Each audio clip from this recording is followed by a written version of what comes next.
All right, happy engineer. Welcome back, and you're in for an incredible treat today. I'm with truly one of my best buddies in the coaching world I've ever met, ever known.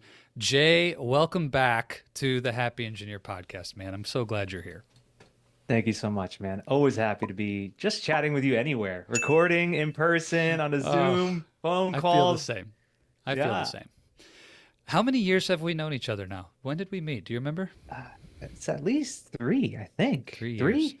Feels like Yeah. just the other day when we were meeting in coaching conference world and all this, but so many amazing things that you've accomplished and done, and the leaders who you've helped, and it's awesome. For anybody who's picked up the Happy Engineer podcast more recently, you were featured back in episode 21, which now this is going to release in the 150 something probably when this episode comes out. Definitely encourage everybody, go back and listen to episode 21 with Jay. Tons of wisdom, so many golden nuggets. Tell me, as a starting point, the story before we hit record today. We were just kind of riffing about things you're up to and clients you're helping. What's going on with the people who are leaning into this growth and transformation and all the reasons that we do what we do as coaches? Just set the stage with that experience. I think it's going to be really useful for where we want to go in talking about building a fulfilling and impactful and balancing career today. So just recap that story for me. My client, his name is Mark. He's out in Sydney in Australia, actually. So when I met him, the word that I remember him saying, and I hear this a lot from people, and you probably hear it too, is he felt stuck in where he was with his work, also stuck in his own head, stuck emotionally. And Mm. we were working together for a few weeks. He's still in the middle of our program. And last week we were on a call and he said to me, Jay, the other day, my wife randomly says to me, Mark, I see a noticeable change in you. You're much more at peace. You're much more confident. And it's just shining in you. And what was fascinating about that was it surprised him.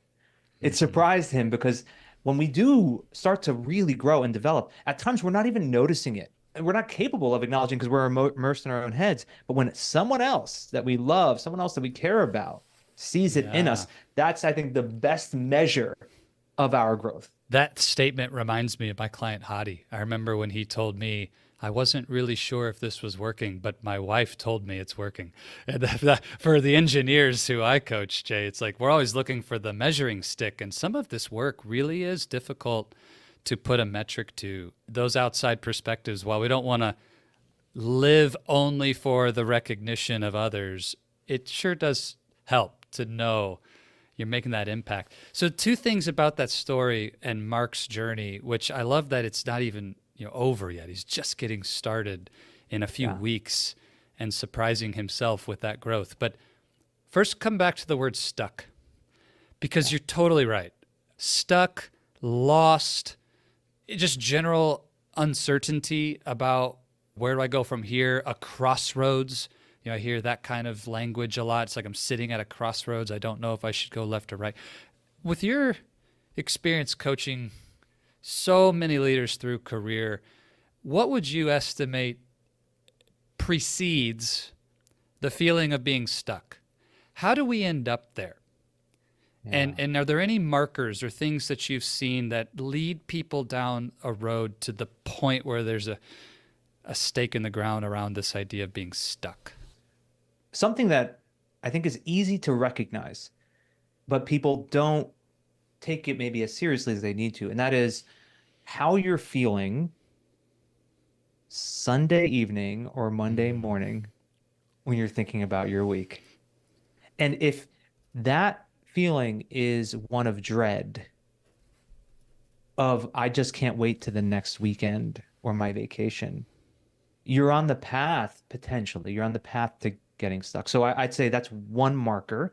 And then the other one that came to mind for me that I see often is that people, they haven't been taking care of themselves in the most fundamental ways.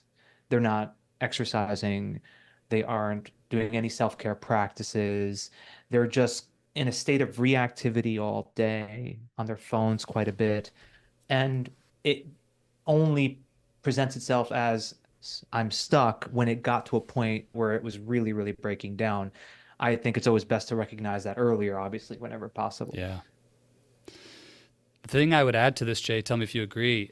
If you do not have meaningful, inspiring goals of any kind in your life, it's a good chance that you're either already stuck or gonna be.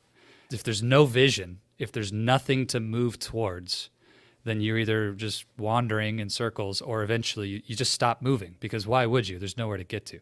I think that's another precursor to people feeling lost and stuck is there is no destination anymore. I don't know. Would you agree with that?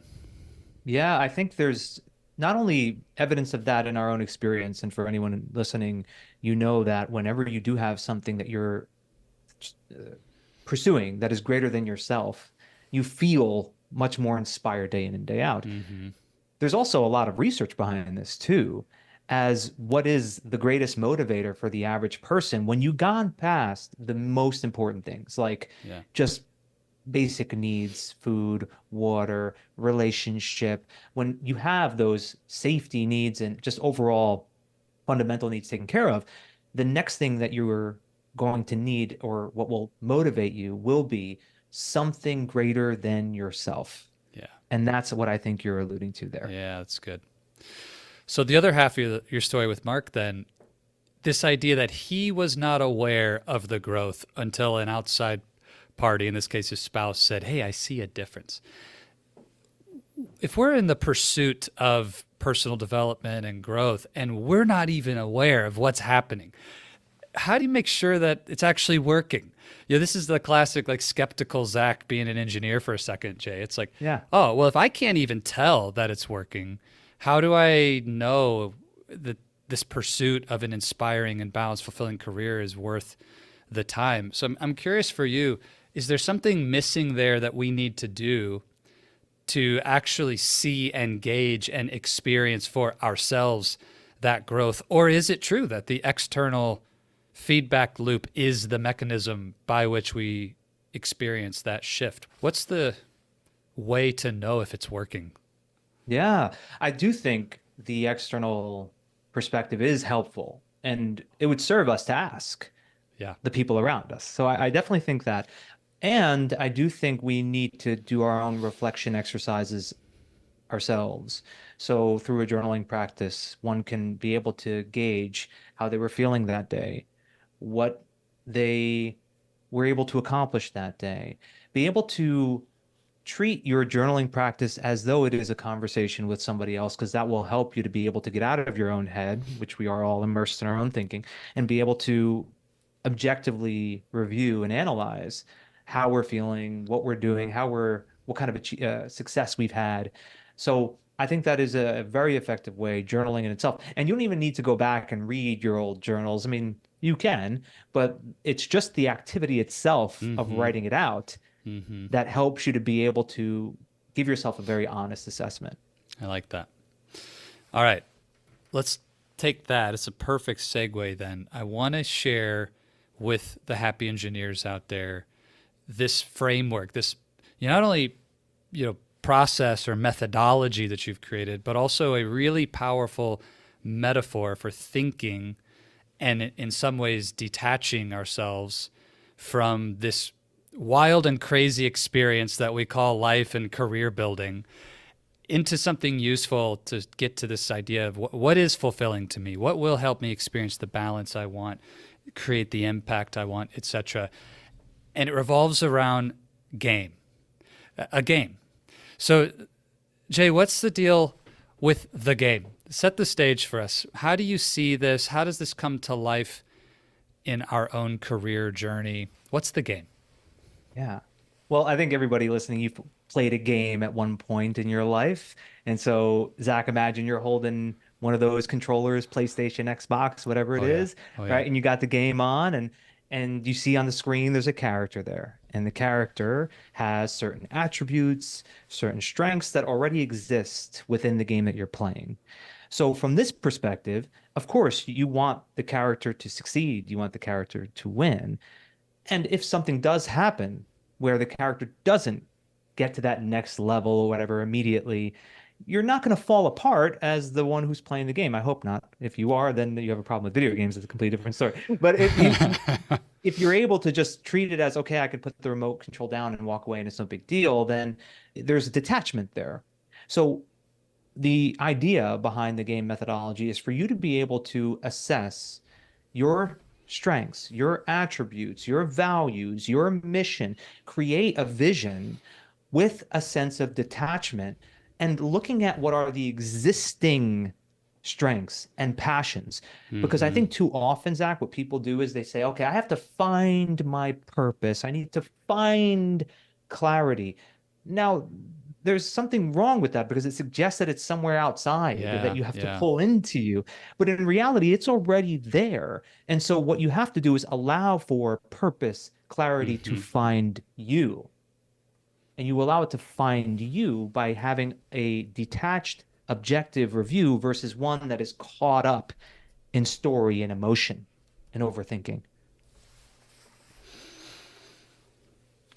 The value of detachment is it gives space for purpose, passions, strengths, self discovery, self awareness to find you instead of me chasing or journeying or adventuring out to find it. Very interesting shift in the energy. Like, wait a minute. The purpose is already there. It just needs to find me. How would you describe this it finds me kind of experience? You know, and Yeah. I guess making a case for why detachment is an important mindset or frame to take as we journey through career and life. It's hard to put words to, right? It's like, what does that mean, Jay? How does the purpose find me? With whatever you can, like, help me out. Help me understand what's the difference between me looking for it or trying to find it versus the experience of being detached and letting it find me. What's Yeah. that like? So I thought of this very famous Taoist analogy, and I think it really will paint the picture for us. Perfect. When the archer is shooting at the target, when the archer is shooting at the target simply because the archer just is in the moment and doing what the archer does, he hits the bullseye. When the archer is aiming at the target, but somebody says, hit the bullseye and you'll get a bronze coin, he'll miss the bullseye, but he'll hit the target. If he's told, you will receive gold in abundance if you hit the Mm. bullseye. Now the archer completely misses and sees two different targets. So what happens is we are attached to certain outcomes. We're attached Hmm. to certain outcomes, and when we get attached to outcomes, it clouds our vision.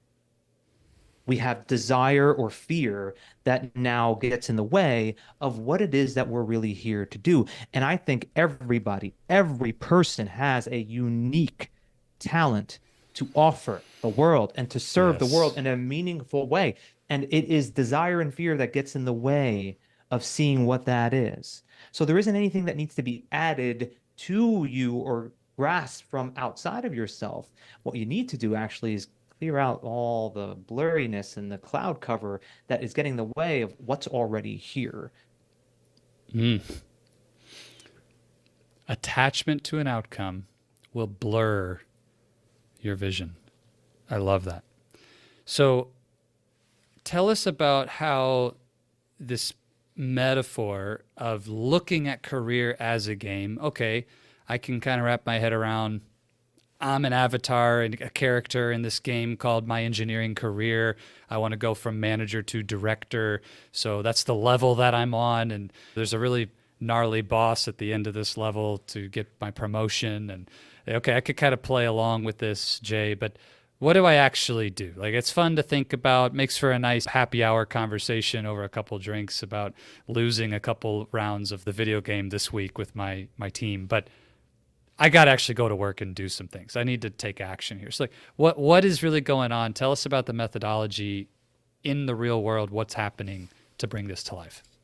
So the process, what you do in going through the steps of that game analogy, where every letter is an acronym that stands for something, we want to do an assessment of what are your guiding principles. That's what the G stands for, and really knowing what the values are of the character in the game. and everybody has different guiding principles. And again, these aren't things that are new or that require a great deal of external discovery.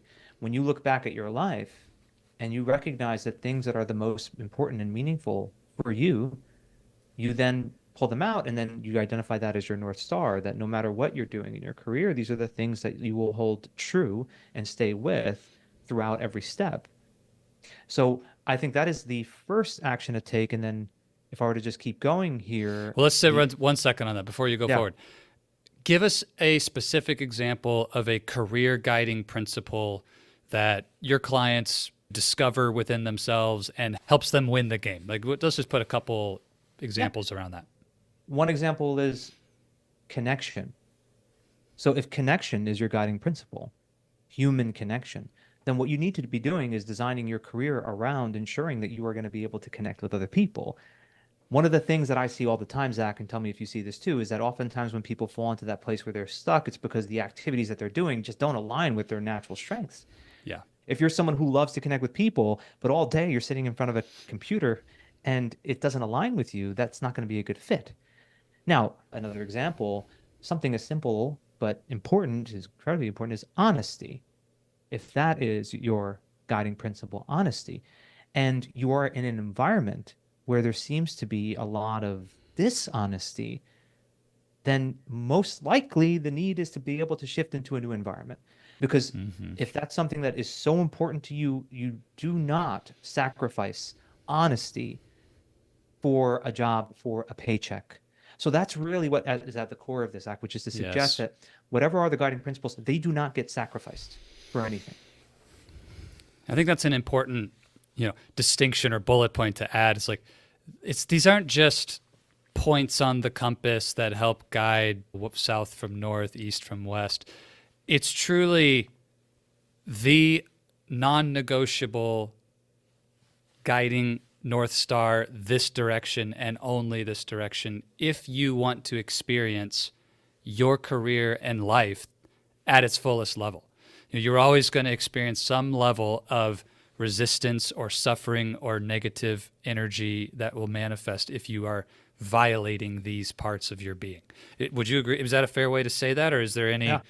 Okay. No, it's very well period. said. And the only thing I'm going to add to that is not to suggest that you are never going to be you're going to be in an environment where there's never any dishonesty. It's more of you don't have to sacrifice your principle well of said. maintaining honesty in the environment that you're in.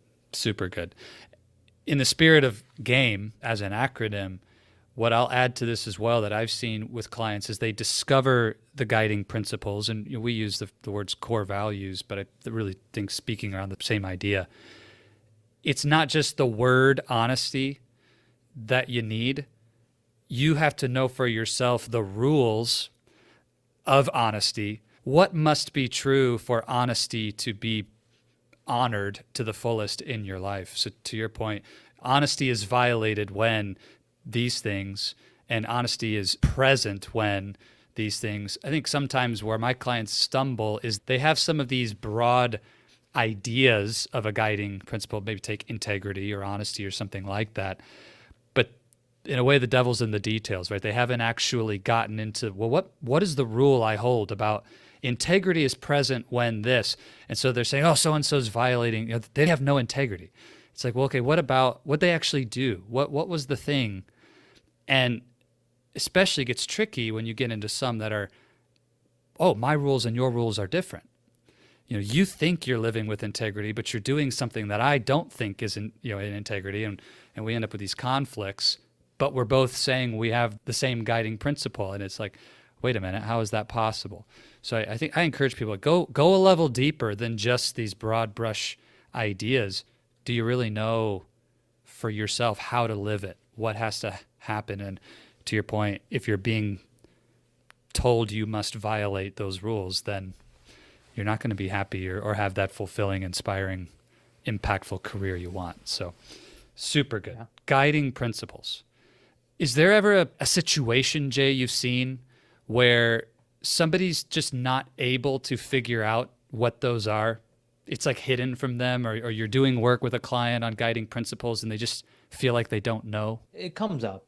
And when it does, my process is to have them go to real life examples of things that were incredibly meaningful for them and things that happened throughout life and career that can showcase what was the guiding principle that led them to make the decision that they made. What I hear in that method of discovery, it's almost like your subconscious knows. Yeah. Your body already knows because you've been living it out, and it's either creating positive, happy, joyful, fulfilling experiences when you are, or negative, you're frustrating, angry, sad, disappointing, depressing, stuck things when you're not. So it's like, let's just look for the clues of how it's already showing up. I really like that. So I got guiding principles. What's the A? The A stands for assessment. And here is where we assess our strengths and our passions. We assess our strengths and our passions. With the strengths, it is to be able to identify the meaningful activities that one thrives at. The thing is, though, Zach, not everyone loves the things that they're great at. So that's why the other aspect of it is important. But it's to be able to do that download of saying, here are the things that I have. And this activity I encourage people to do not only in self-assessment, but to ask people around them. What do others say are the feedback in your strengths? And a lot of times people get surprised by what other people say. And I didn't realize that other people thought this was a strength of mine. Well, that's important for you to know. And then the other side of it, right, is the passion, which is, okay, you can be great at something, but you need to love it. It needs to be something that is a flow state activity where when you do it, time is flying and you blink and 2 hours go by. Now, you don't want to do an activity that you are not strong in either in this when you're determining what this really is teaching you. But you want to be able to pair those two to be able to say, here are the things that I love, I'm passionate about, and here's the things that I'm very good at, to then be able to identify how you're going to take those and find a way to appropriate them into your career. I like how simple that is. I think sometimes, whether it's the hedgehog thing from Jim Collins or Ikigai, I forget how to pronounce that, the 5 circles, they're just giant. It can be a bit overwhelming. Like, how do I figure out all these crazy things about myself to know who I am and what I'm supposed to be doing? Please, somebody fix me. And this is nice. Just look for that overlap of your inherent strength and genius and flow and capability with passion, love, natural resonance to doing it as a place to aim where you go. Let's say that's easy. I got my place. These are the things. Well, actually, you know what? That's an unfair statement. Let me back up 1 second. I want to get curious with you. If I just do this on my own, what's the risk of missing the truth around this? As far as we're coaches, right? So I'm pretty biased towards thinking doing this with a third party is really important. But curious. If somebody says, I'm going to ask some friends, I'm going to do my own 360, just go gather data and not have somebody really guide and support and push and challenge you through a process like this. Is there anything you've seen, like where we might stumble, or if somebody does want to do it on their own, just what to really watch out for to make sure you're being honest with yourself and you're getting the truth here? Yeah. Well, I think there's one thing that could happen, which is there's some of your own internal bias or the bias of even the people around you that are ways in which you are attempting to protect yourself and stay as comfortable as you can. That's the biggest thing I see in people. It's like, well, this is what I've done, and I've already done this, so it must be only that. But you need to be challenged at times because that may be the path that you've gone down to this point, but it doesn't need to be the path that you're going to go down from here. So you can't just let the past and the existing bias that you have dictate your future. That's one. And then the other part of that, which I think it's paired with it, is just simple the imposter syndrome that can come up and not feeling like you are worthy enough to be able to pursue something different. And you're justifying that through doing this all by yourself and just asking a few people pointed questions that kind of give you the answers that you were already hoping that you'd get, right? Versus working with a professional. I have an amazing client named Andy who for years wanted to start his own business, had the idea, knew what it would be, thought about it, over and over and never took the plunge because there was always some reason that he wasn't ready. I'm not good enough at this yet. I don't know how to do my own thing as a business. I'm probably going to fail. It'll leave my family in the lurch. There's just, and in 90 days, in tackling these types of questions in the support of coaching and community, he wrote the business plan, started the business, launched the business, got his first client, quit his day job. Now in just 180 days has 5 team members and more work than they can handle. And so in 6 months, he got to a place that he had dreamed of for 6 years, just because of what you said, this preconceived belief that I don't have the strengths that I need to pursue my passion. And the truth was he absolutely had it. It's just imposter syndrome and bias. So I really appreciate that comment, how important it is to have somebody there who can say, wait a minute, is that true? Because what you just said sounds a whole lot like garbage from, preconceived belief. And shout out, Andy, you're a rock star. I'm really happy for you. Okay, I've got my guiding principles. I do the deep work to assess where's my genius and passion. Where do we go from there? From there, it's identifying the meaning and mission. So the meaning and mission is the way in which you identify the service that you can provide the world. And we do this with some practical thinking as well, because there needs to be a problem out there that you uniquely can solve. I hear this actually all the time in circles of entrepreneurs where we have to think about that, right? What is the problem that your business solves? But you don't hear it as much in corporate, but you need to, because it applies. It applies to all aspects of any profession whatsoever. So we understand what are your strengths, what are your passions. Now, how can we leverage those in a way where it solves an existing problem, and it can be something that you can look at as your personal vision versus a vision that a company has that you're attaching to, because in that you've identified yourself with the organization, and therefore your mission is not something that you would feel as passionate about. So it can tie into a corporation that also aligns with that. But even if that corporation goes away, you still have your mission. You still have your destination of what you're after. So what I often refer to with my clients is, I am giving you the tools to be the CEO of your life. Yeah. Not to be chasing someone else's dream. Now, the vehicle through which you chase your dream could be a company. That's okay. But you're still the CEO of your life. That's right. Really important. And a big shift, I think, from our parents, or especially grandparents' generation mindset about the relationship we have with the company. My clients who are Gen Z and younger, it's pretty obvious that the sense of loyalty and connection and commitment to the company's vision is either completely non-existent, or even worse, it's like anti. It's like I'm opposed to it.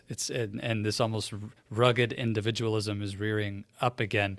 And so I wanted to mention it just to ask, is there anything we need to be careful about with this CEO of my own life? It's my vision, my mission, my meaning, and it doesn't matter about the company, where that could create a potential roadblock or an issue with how you interact with the organization. And how do we kind of marry the two? Because I don't hear you saying, screw the company, they don't matter, it's all about me. But I do think there is a big divide in terms of really trusting or caring about the organization itself the way that maybe people did in the past. And I'm curious what your thought is on how to reconcile those two. Yeah. So if I go back to that metaphor of the game, and you think about the character in the game, for the character to achieve something, it may need to partner with other people and collaborate and connect. Yeah, that's good. And that's the way you want to approach it. Because any great achievements are never accomplished by one person, ever. Yeah. That's just not the way we are as human beings. When we have had some incredible achievements in our society over the last 10 years, but if you go farther, and all of it was through a collective effort. Yeah. So when you are within that organization, you are working as a team, engaged, and doing so where, yes, you have a destination that you have set for yourself, but you look to your team, your tribe, your group as the means through which you're going to be able to all achieve what is a collective vision when you're working for the organization. Yeah. I love that.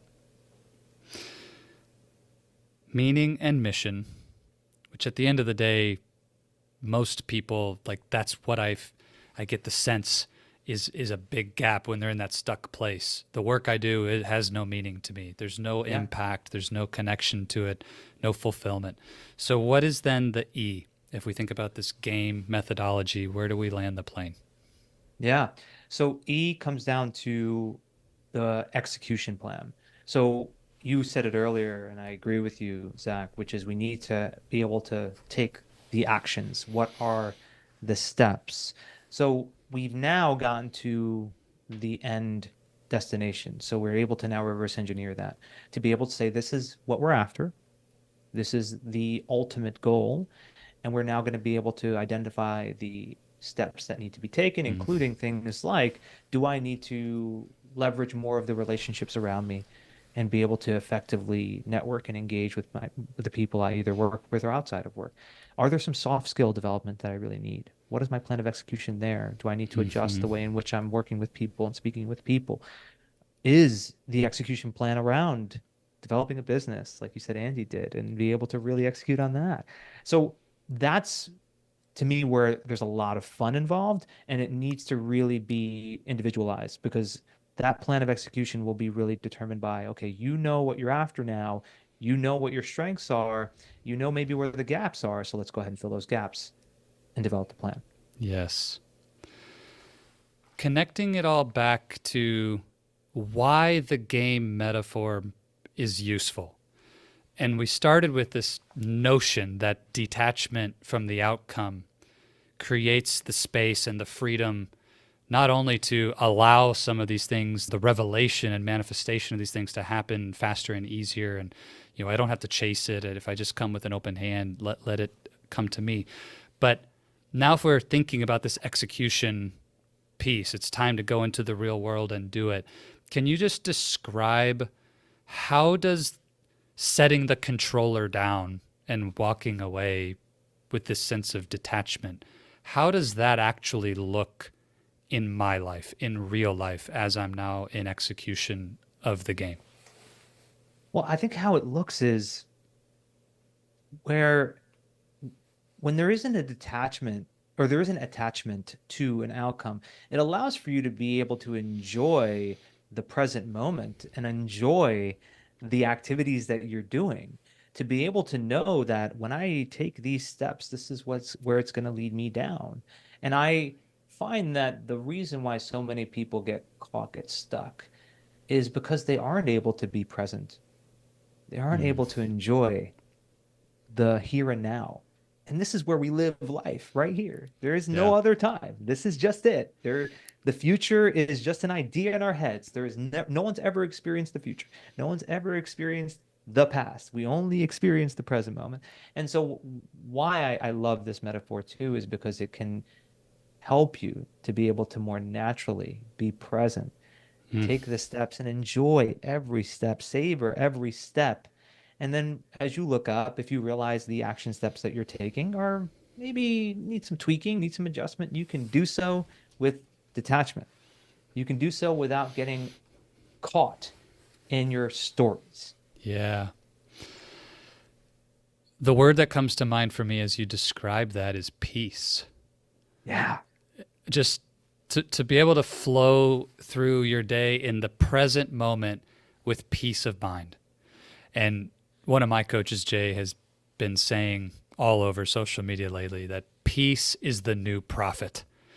It's like people are just desperate to experience real inner peace. And I think you have a powerful pathway to that for people who want to build their careers. So, Jay, guiding principles, assessing strengths and passions, meaning and mission, and execute on that plan. If someone knows this is what I need, and I really want to talk to Jay about working through this and getting the help I need to, be like Mark and, just have a radical transformation, maybe faster and bigger than you even believe is possible for yourself. How can someone connect with you? What would be the best next step if they want to work on the game of their own career? Yeah, I think just find me on LinkedIn, send me a connection request, send me a message, and we could chat a little bit. And the other thing, my website, jabbasi.me, there's a 15-minute time slots that we have available for some career audits if a conversation would be better to talk things through and see how I can help. Amazing. Jay, you are an incredibly humble man. And so I'm going to speak to the happy engineer here for just a second. If you are even remotely thinking that this matters and is important for what you need right now, go connect with Jay immediately.